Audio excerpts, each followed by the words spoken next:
Okay, I hope the screen is visible to all of you. We were discussing about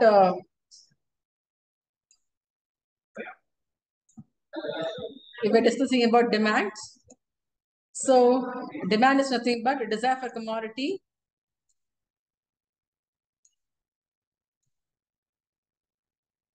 Give me a minute. Yeah.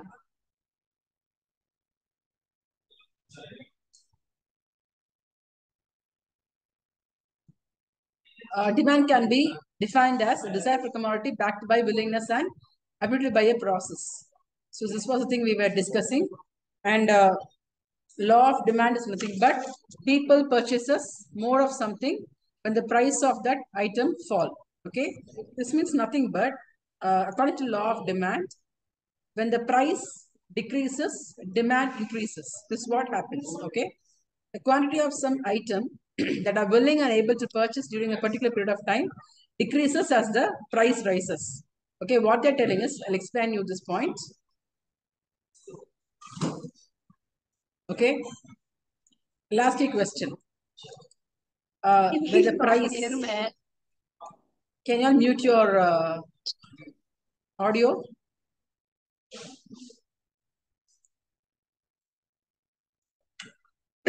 When the price falls, people will buy more. Okay, when the price is higher, people will decrease their consumption. Okay, this what is general thing. Okay, I just give an example right now, like the vegetables we can say. When the vegetables are very cheaper, what will I do? I'll buy more of the vegetables, right? When the vegetables are higher in price, what will I do? I'll skip to vegetables and I'll just move on to other cereals to match up my thing. This is what happens in demand also.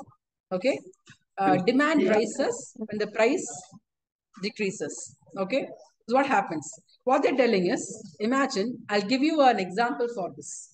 Okay, you are hungry. Okay, you are very hungry. So now you have given an apple to have. Okay, imagine you are very hungry and you are given an apple to have. Okay, what will I do? I'm very happy. At this time, I'm very happy and my satisfaction level is huge. Oh my God, I was starving and when I have this apple, I'm very happy. Now imagine I've given, again at the same time, I've given 2 apples. What will I do? My happiness increases. What happens? My happiness increases but the satisfaction level became little lesser because it is called as law of diminishing returns. This kind of thing is called as law of diminishing returns. That means when you keep on using the same thing, your interest on the particular product will get reduced. That is called as diminishing returns, they will say. Okay, this is what happens.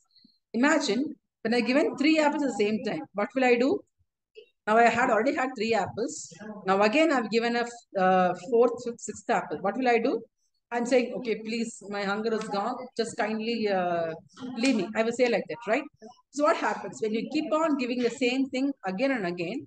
People will get bored, and because of that, what happens is the desire for the product to buy is become lesser. Okay, you would have seen this concept everywhere. The same kind of concept only we are going to look now right now. Okay, we're going to see the first element of first curve in economics. You all know, right? Economics is always all about graph and chart. Okay. Now let us take an example of this particular thing. You see, I just trying to copy it here. Let me see. I can't do. Now take out this example. Okay. I hope the screen is visible. Now there are 2 situations in one country. Okay. In that country, what happens was the price of a product of cornflakes. The cornflakes have been given. When the situation called as A, the situation name is A. The price of the box is $5 per box. And during that time, people were buying 9 boxes. Okay. People were buying 9 boxes. And at a point of time, B, the price reduction to 4. When it reduced to 4, people were buying 10 boxes. Then when the price goes to 3, they were buying 12. And then the price goes to 2, 15, 1, 20. This is going to keep on going. Okay. Imagine there's another state called as when it becomes 0, supply will not, because the supply will not supply the price when the price is 0, right? This is a state where we stop here. Okay. So it starts from 5, 4, 3, 2, 1, and the demands will be keep on going like this. Now let us put this in a graph. Okay. I'll put it in a graph. I'm simply drawing, right? 1, 2, 3, 4, 5. 1, 2, 3, 4, 5. And when you see here, I'm putting it as we have demand till 20. So I'll put it like this: 5, 10, 15, 20. Let us draw the graph roughly, okay? I hope you all noted down this points. When the price of the box was 5, the demand was 9, okay? Here it is price, and here it is quantity demanded. So when the price of the box was 5, the demand was 9, roughly here, okay? 5, 9 I'm drawing. Then this is called as A, point A, okay? And next state, when the price was 4, the demand was 10. When the price was 4, the demand was 10. So here, okay, let me just draw line, it's not a count. The price was 4, the demand was 10.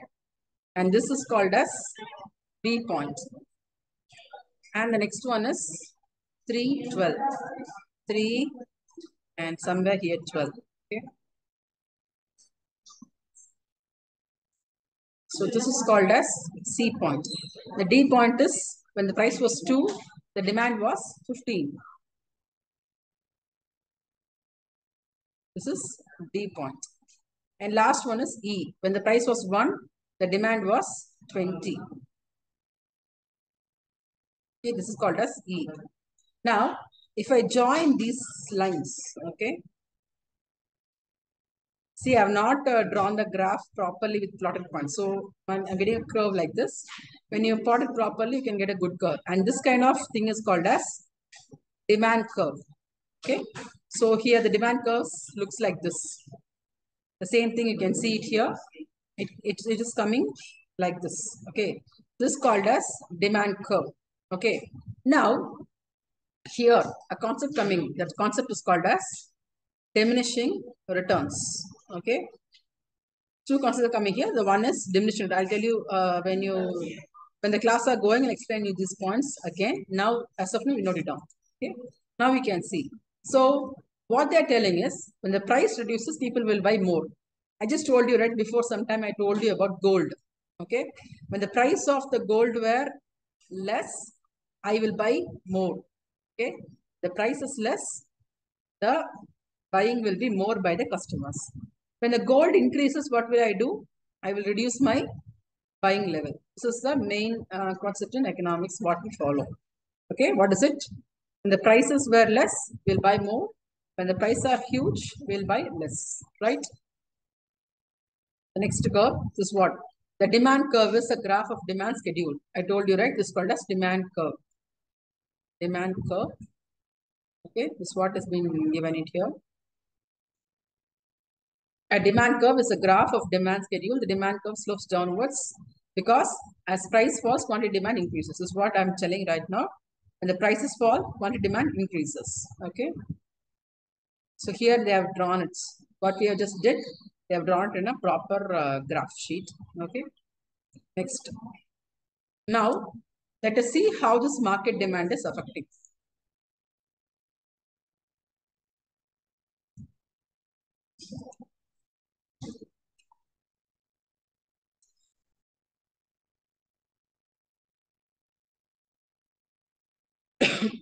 Now let us see what does this market demand happens. A market demand means is a collective demand. Okay, demand can be based on two ways. One is individual demand, and the next one is market demand. Individual demand means a single person's demand. Okay. For example, what I am looking for. Okay. For example, imagine, let us take about this, the same thing. We'll take about this eatables itself. Okay. I may look for cakes. Person 1 is looking for cakes. And person 2 is looking for bread. Okay. And third one is the third person. Okay, this is P2, P1, and third person. And he's looking for some beverages, like we can say cold drinks. Okay, so he's looking for cold drinks. Like that, it's got individual demands. So market demand means collection of all these things will become a market demand. So these are comes under this bakery items. So how does it affects in the market? This was called as collective demand. That is called as market demand. Now let us see example of a automobile industry. Okay. Now let us see an example of an automobile industry. We all know automobiles. Let us take about this cars. How the market demand for cars is there. Okay. There are 5 aspects for any car. Why do we buy car? Can someone tell me? What are the reasons for buying a car? Can someone put in the chat box? What are the reasons for buying a car? Why I am looking for a car? People, I want answers. Why I need car?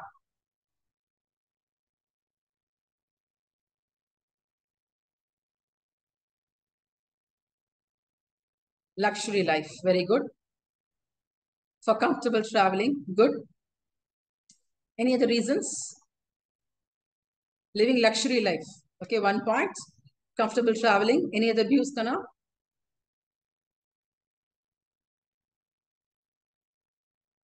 Okay, I'll give you rough answers. Okay. First one is living luxury life. How do you get luxury life? Tell me. How do you become, how can you lead luxury life? What is the main thing for luxury life?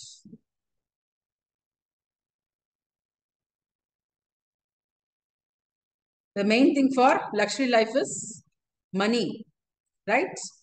When you have money only, you can lead a luxury life. So money in terms, when we refine it, called as income. Okay.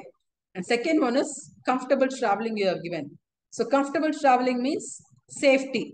Okay. We can say the name called as safety or my preferences. Okay. My preferences towards my thing. I'm having options like I can go in bus, I can go in train, I can go in bike or whatever, but I'm choosing car for certain reasons. So this is the reason, like my safety thing. Now let us see how it affects in this automobile industry. Okay. So here there are 5 options that I can say it for market demand. So here I have given it here. So automobile industry, the reasons for automobile things. Okay. The first one is average income. I told you, right? When the income rises, the people increases car purchases. Okay. When the income increases, people will buy car. Okay. If my income is low, I will not buy. Okay. Because car is not only thing. Once I cannot just keep car in my home just like that. So when I buy a car, it's not the first income I'm doing. I have to do the maintenance. I want to put petrol every time whenever I'm traveling. So my income should be there to do that. Second one is population. Okay. I told you, people have told me that comfortable traveling. Because when you go in bus, cannot claim for any seat or anything. If you get a seat, you can do. Okay. You can sit. Or else you have to choose other things. And some people will go with bike and other things. So why I'm choosing car? When the population increases, I want to do comfortable traveling. So I'm going with the population. And third one is price of related goods. Okay. Lower gasoline prices will increase the demand for cars. Okay. If the petrol prices are higher, then people will not opt for cars. In nowadays itself, in our everyday home, you would have seen lots of people are having car in their home, but they will not take it just like that every time. Only during the long drive or when it really needs, only people will take. Okay, a middle income group I'm talking about. Other times they will they will skip that car. The reason is If they are taking the car, the expenses are huge. To cut down the expenses, what they will do, they will opt for the other kind of public transport to reduce the same. Okay, instead of going in car for a long trip, they can opt for train. Okay, so these are something, the price related goods, how it is affecting. Okay, example we have given gasoline prices. Second thing is taste. Okay, nowadays having a car has also become a status symbol. There are people, okay, who would like to get a car. They will be having 2 or 4 cars in their home. One for my father, one for my, like that. They'll have a cars in their home. That's to show how much they are rich. And then some people, they have a craze to buy car. They have a craze towards automobiles. That reason also they will buy a car. Taste also main reason for a market demand. And last one is special other influences. Example, alternative forms of transportation, safety, mobile transportation, and future price increases. These are other forms that is needed in our everyday thing. Okay, these are the few things which is there in the market demand. Okay, that's it for today. Let's see other things tomorrow. Thank you all.